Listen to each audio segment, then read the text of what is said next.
Hi guys! So ngayon wala akong magawa for this video. Ako lang kasi mag-isa dito. So andun sa Katarman sila mama at saka parents ko. So dun sa Katarman yung kapatid ko naman, ewan ko kung nasan. So ako lang muna. So unboxing lahat natin to, yung mga gamit ni baby. So ngayon na po yung due date ko. June na po. Maghihintay na lang ako kung saan maghihilab yung tiyan ko. So nagluto pala ako guys ng egg, kaya kakainin natin habang in-unbox natin to. So let's watching. So unboxing na natin. So ito yung pinakita ko sa inyo yung na-unbox natin kanina. Ito. Pinakita ko na sa inyo. Ano ito? So lagayan ito sa gatas sa baby, numalit ng baby. At saka ito naman yung ano ba itong pangalan ito? Johnson niya. So, ilagay na natin dito. So, ito man yung mga gamit ni baby sa kapag mag-labor na ako, pag mag-labor na ako, ito yung mga gamit ni baby namin sa hospital habang nandun pa kami. So, buksan natin. So, ito naman po yung ano niya, alcohol. Yung alcohol ni baby. Ayan.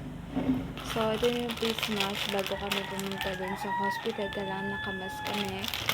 At ito naman yung Johnson baby powder ni baby. At Johnson niya rin. Sabi ko, bali tatlo na yung binili ni mama. Puro si mama bumili nito kasi wala pa naman ako. Di pa ako nakapagtapos ng pag-aaral. Tsaka nabundis lang na rin naman ako. Kaya yun, si mama na lang nag-provide nito. So, gusto ko sana makapagtapos. Kaya, habang ito, yung ano niya, ewan ko kung ano pangalan nito, parang cotton buds na lang ba ito, cotton buds pag ano sa baby. So, ito naman yung Johnson, puros Johnson baby oil niya. Johnson rin ang pangalan. Ayan. So, ito naman yung accidentally manixet. Ito yung ano niya sa ulo rin. May talaga pang baby. So, ito naman, ewan ko kung anong gagawin ko dito. So, ito naman yung ito yung syrup pang ano sa baby sa pag nagtatai siya. Ito yung gagamitin, sabi ni mama. So, dalawa na to, free powder is exempt.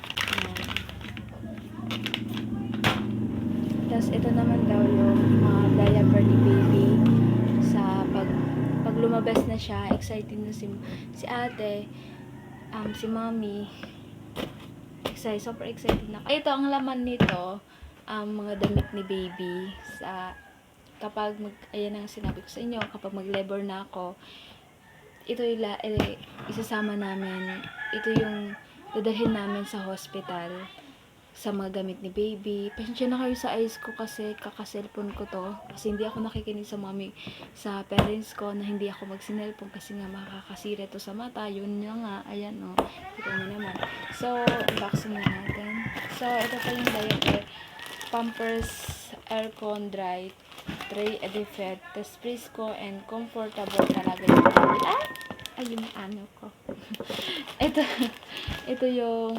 ito yung gagamitin namin. So, yun nilabas namin kasi ito na yung sasama namin. Tapos, ito na yung didali na namin kapag tapos, so, diaper rin sa akin kasi kapag mag-level na nga ako, kapag di na pwede mag-CR. So, ito naman yung cup niya. Cup niya. Maraming cup niya. Marami to. Binili kasi sponsor sa amin sa pastors, Kuya Jan. Salamat, maraming po kayo sa pag-sponsor nito. Napakamalaking tulong na po to. Napakamalaking bagay na po to para sa amin ni Baby. Maraming salamat po sa iyo. God bless you. Si Lord Amag, balo sa imo kamautay. So, ito naman, ano rin to, calf niya rin. Tapos, meron na siyang pang 2 months or 5 months na niya to. Basta hindi ko na kasi nagugutom ako sa dako. Uy, nasira ko pa to.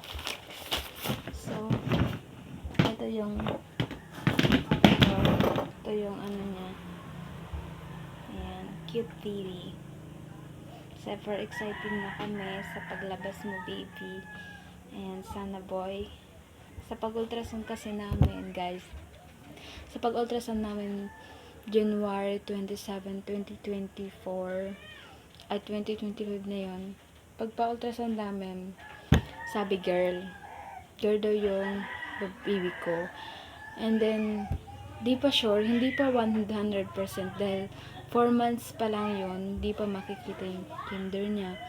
Tapos, pagka May 12,